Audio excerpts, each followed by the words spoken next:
Oh, well, that was like kind of sort of out of necessity. Like I had a residency at this place called Kala in Berkeley, Kala Art Institute, and it's like a printmaking studio. Uh, and it was when I was working with my partner at the time, Carissa Potter.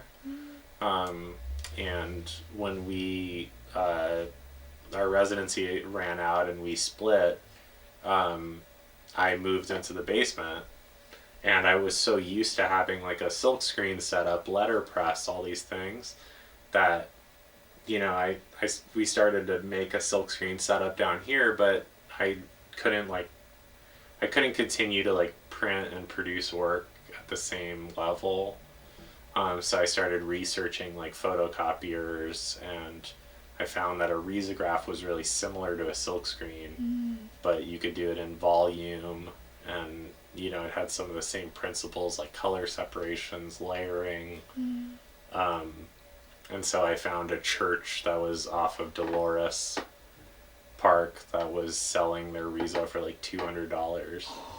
Yeah, and so I bought it off them like on a lark, and then I brought it down here and I just started making work with it, and I like fell in love with the process. Wow. And this was like like at the beginning of Rizo, the rebirth of Rizo, which was like, so me and some friends that I made like through book fairs and print fairs started like trading tips, and we started like a Google group, and then it kind of like caught on, and now there's like more resources for it. Wow.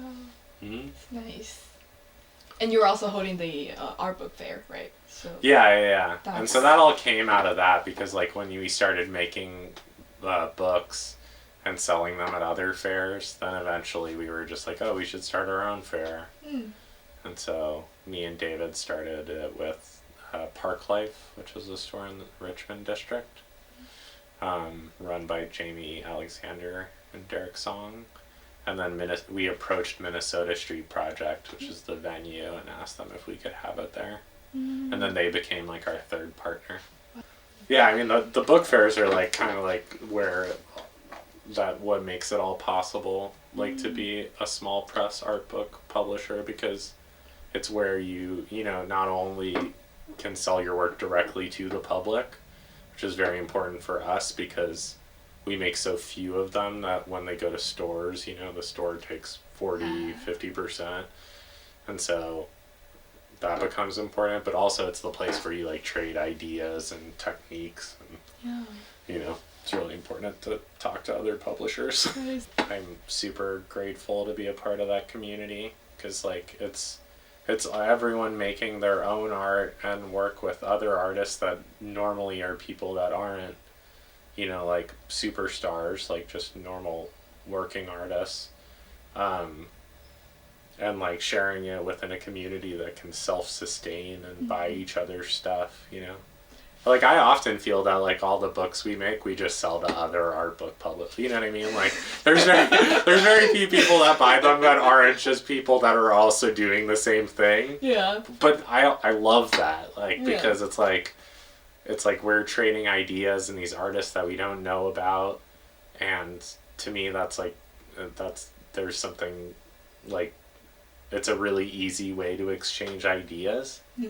Like, look, there's this artist, I made a book about him, and then they give you theirs, so.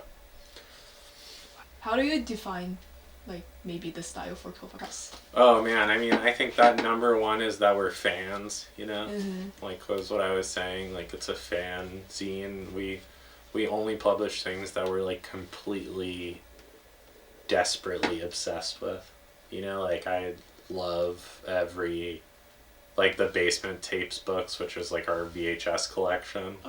Like we have to be so intimate and like with the material that we care about it. Or the Rave Flyer books, which are like, I was like a little raver when I was a kid here, and was like, and DJ'd at raves, and I got into that scene, and so those are like the love letter to that scene, and then the same thing goes for artists. They're people that we approach just because we love their practice, and we want to make like something with them that is unique to the book that we're making. So I think, yeah, another part of it would be is that we always try to work with an artist to make, like, generate new work and not just make like catalog. When we like conceptualize or design the book, yeah, we try to make it look like a book we would make. Because then I talk to my students about this a lot. It's like this way of like if you put that same sort of effort and energy towards your client work like that you put towards your own projects, your like self-generated projects, it like helps you develop this kind of like cohesive identity where people then know to come to you for a certain thing, you know? Yeah. And like, you know, it's nice to be able to help people out by like designing whatever they need, but it's so much easier when you go into the meeting or to talk to them and you have ideas, you know?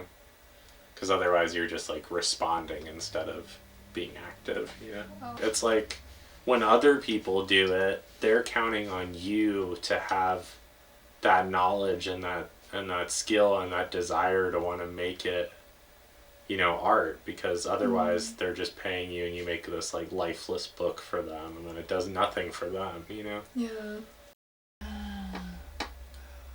So yeah, so those two things, fanzine slash new work. Oh, like from living here or from, yeah, I don't know. I mean, it's like it was kind of what we were talking about, like where it just becomes a collection of the things that you're interested in, right? You know, so like for me, it's like when I see, like when I look at our books, I can see all of the influences that I have because they're really visible to me, you know, like like you know the kind of like all the publications that I admire, like Mondo 2000, like which is like old cyberpunk magazine. Like there's like just you can feel the Bay Area kind of history in the publishing, or hopefully that's what I'm hoping for. And so like, and then all the artist books of the people I've seen over the years and sort of admired and borrowed things from and their style, you know. So I mean, to me, it's like that's the answer is always that. Like your style is a collection of all the people that you've met and been inspired by, you know. So I think that it's like somewhere in between all the things that I like. Especially people that I see every day, you know, like yeah, because I think that's like an important thing. Like you can have the people that you kind of like.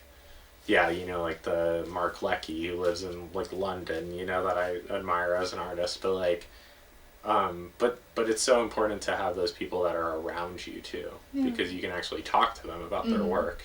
You can talk to them about your work. So it's like David King or Matt Baruso or Barbara Solomon are like all people that we've published, but they're also all people that, and David Bayes, who's like actually my studio mate, Mitsuo Kubo, who I made the basement books with. Like I admire all of their artwork, but they're also people that I talk to and see very frequently. And so that it's like trying to collapse the idea of like fandom and friendship, you know, and collaboration. Yeah. Because as soon as you start becoming like friends with the people you admire, it's like it all starts to work out perfectly, you know. But yeah, and then this is like where I do all the rezo printing.